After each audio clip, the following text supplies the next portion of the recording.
மயிலை சிவகுமார் மாதிரி, அதே மாதிரி ஆட்டோ சங்கர் மாதிரி, அயோத்திக்கு வீரமணி மாதிரி நடிக்க போகிறாருன்னா அவங்களோட சுயசரிதை இல்லை படம். அந்த மாதிரி ஒரு டான், அந்த மாதிரி சென்னையை கலக்கின ஒரு டான், அவ்வளோதான். இப்போது நீங்கள் பசுபதி பாண்டியன் அப்படின்னு ஒருத்தர் இருக்கார், தெற்கு தமிழ் மாவட்டங்களில் எல்லாருக்குமே தெரிஞ்ச அவர் எஸ்சி எஸ்டியினுடைய அந்த பிரிவினருக்காக பாடுபட்டவர். அவர் ரொம்ப தேவேந்திர குல வெள்ளாளர் அப்படின்னு சொல்லி ஒரு ஜாதிய பிரிவுலேருந்து வர்றார்.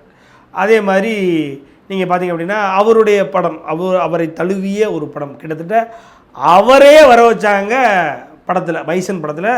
அவர் தான் வந்ததே பசுபதி பாண்டியன் தான், அமீரனுடைய கேரக்டர் பசுபதி பாண்டியன் தான் அப்படின்றது சொன்னாங்க. அதே மாதிரி நீங்கள் பண்ணையார் ரோலில் நீங்கள் இவர் வர்றார், லால் வர்றார். அவர் பார்த்திங்கன்னா நாடார் இனத்துக்கு அந்த மக்களுக்காக பேசினார், பாடுபட்டவர். அவரும் இதே மாதிரி சென்னையில் ஒரு அப்பார்ட்மெண்ட்டில் அவரை சுட்டு கொண்டாங்க. ஜெயலலிதா அம்மா அவருடைய ஆட்சியில் ஃபாத்திமா பிபின்னு சொல்லி ஒரு கவர்னர் இருந்தாங்க. அந்த கவர்னருடைய அவங்க குடும்பத்தில் அவர் குடும்ப நண்பர் ஒருத்தர்கிட்ட இவர் வம்பு பண்ணார் அப்படின்னு சொல்லி பண்ணையாரை இங்கே தான் கொண்டாங்க.